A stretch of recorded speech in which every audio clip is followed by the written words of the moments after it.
So what does a cool mom do?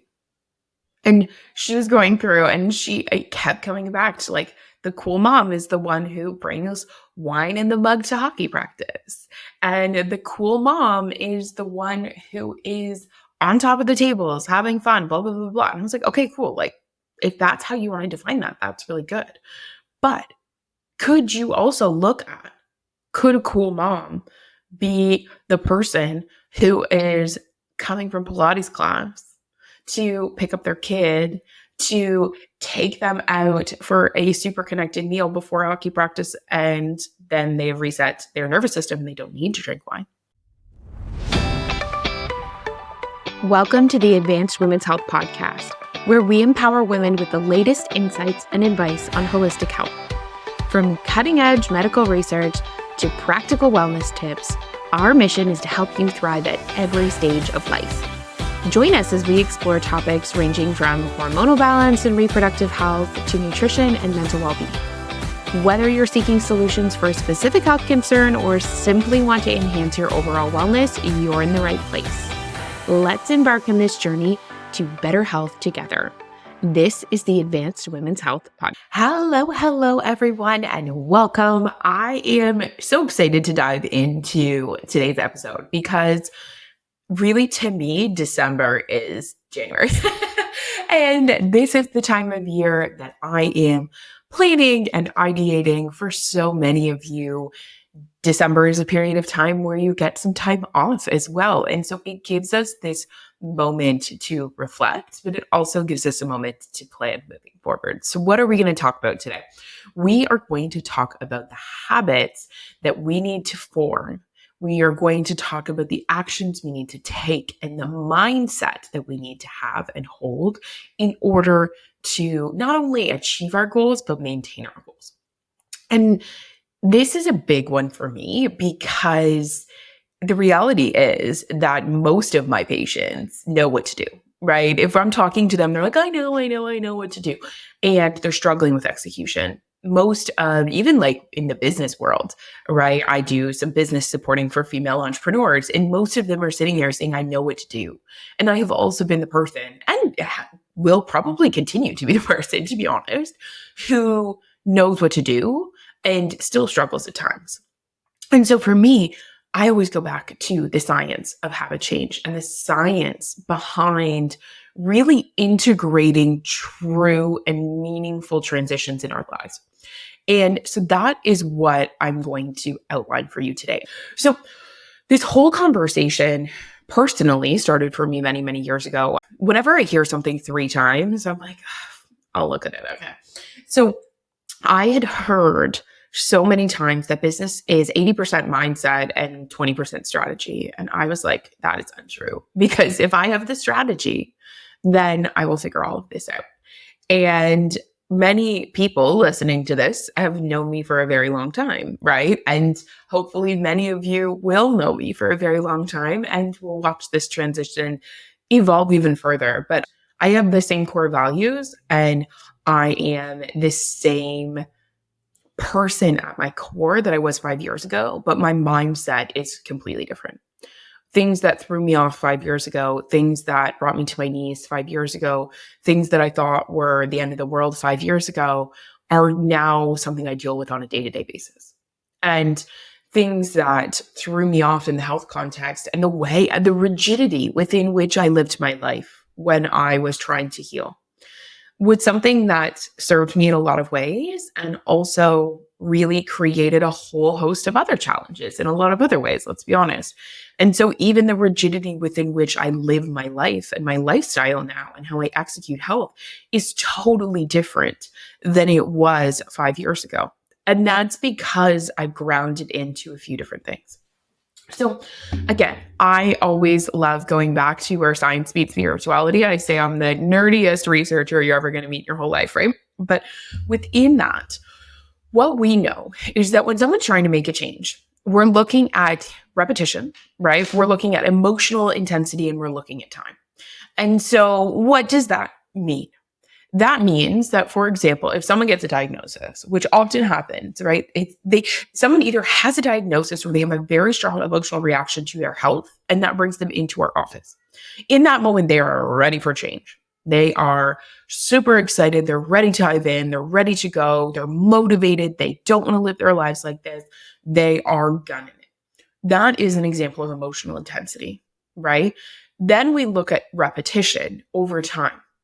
And so repetition over time, this is where honestly, a lot of our programming is going to be coming from in 2025 at Advanced Women's Health, is because you hear something once or twice or three times in one of our practitioners' offices, and it hits a little bit.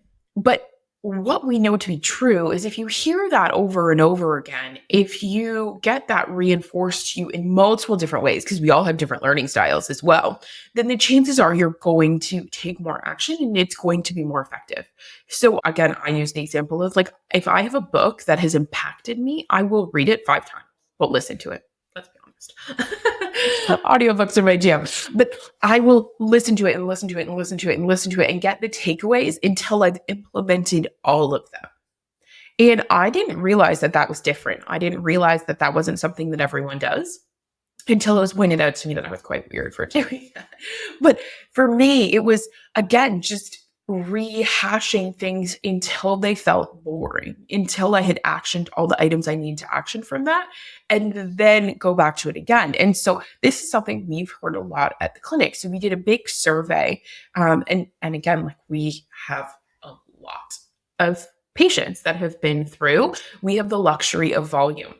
And so within that, we did this big survey and we were asking people, like, what's holding you back from achieving your goals? And a lot of it came down to repetition over time, right? High impact, repetitive activities. So what does that mean? Well, that means that people wanted access to more education. Because oftentimes we don't know that's why we want something. So to be clear, in the survey, it came out as we want more access to coaching. Right? We want more access to QAs, which both are things that we're going to be rolling out options for in the new year. They want more access to, again, more high impact touch points. And a lot of the things that came up is people want containers. So repetition over time can also happen within a container, right? You maintain your motivation for a set period of time, 6 weeks, 8 weeks, 4 weeks, whatever that looks like.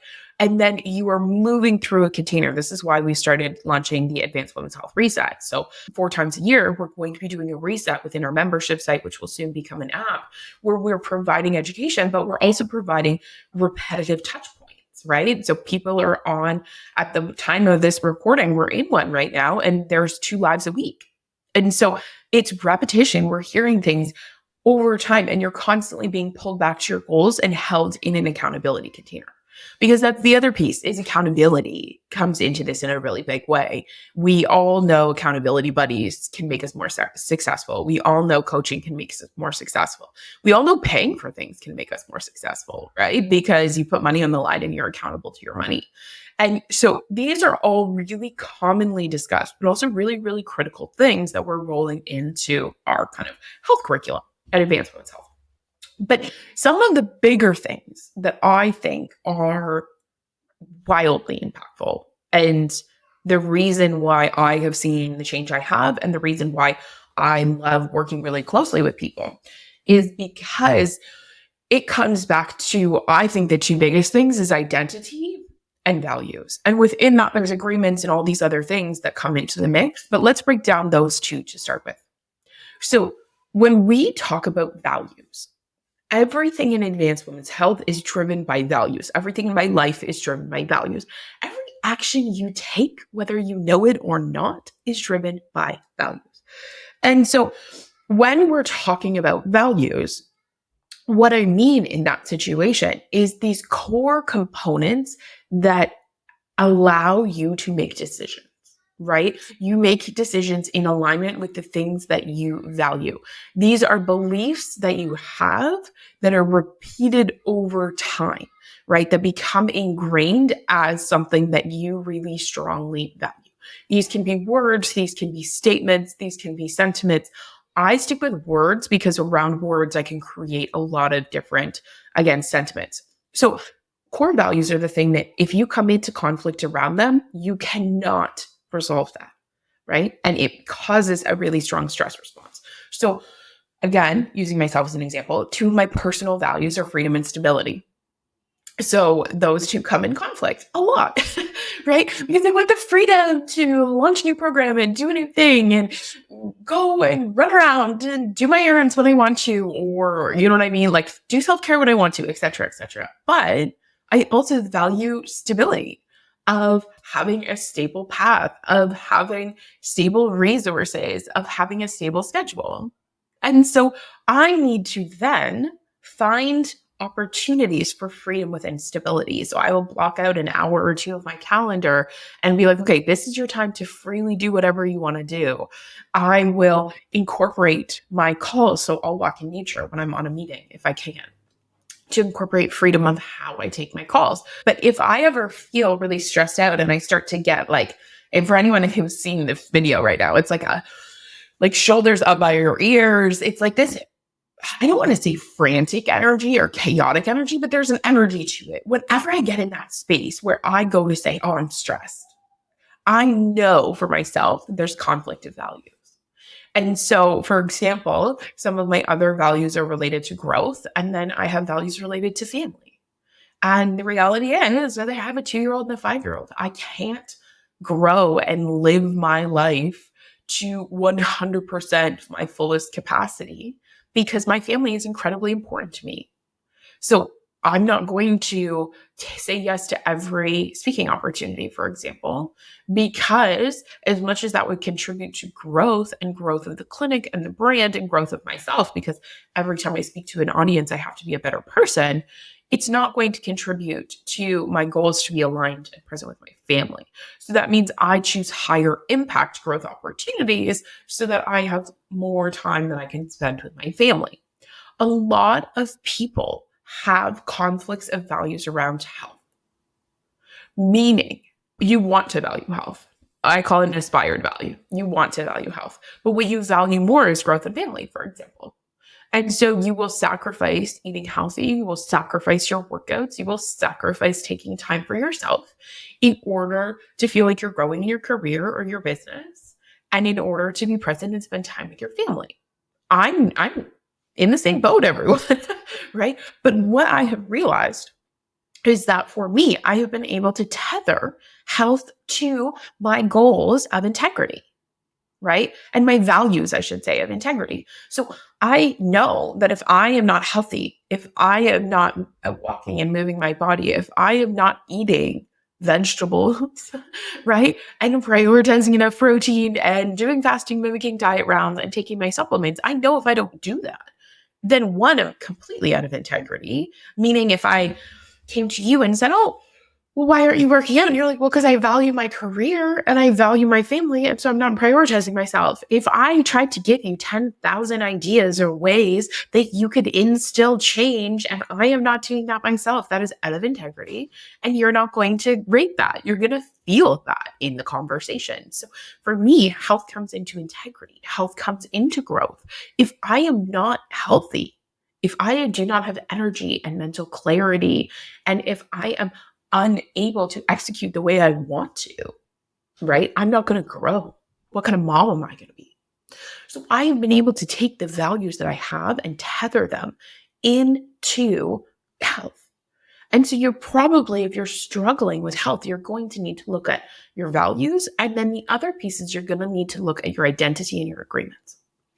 So what do I mean when I say identity? Identity means a lot of things to a lot of different people.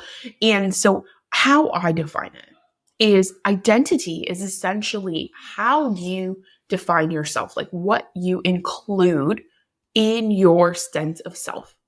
So for a lot of us, when we're talking about identity, we're saying, oh, I'm a mom, I'm a naturopathic doctor, right? I'm a founder of Advanced Women's Health. That's part of my identity. But if you do not identify as someone who achieves their goals, if you do not identify as someone who is healthy, if you do not identify as someone who goes to the gym or does home workouts or eats healthy, if you don't identify in that way, then it is really hard to make choices and decisions in alignment with that identity. So that means we oftentimes need to recreate our identity. And we have a lot of exercises for this in the membership. But the moral of the story is you need to write down the story of what your reality is right now and the story of what you would want it to be. And look for the opportunities for shifts in identity that will help you to achieve your goals in the long run.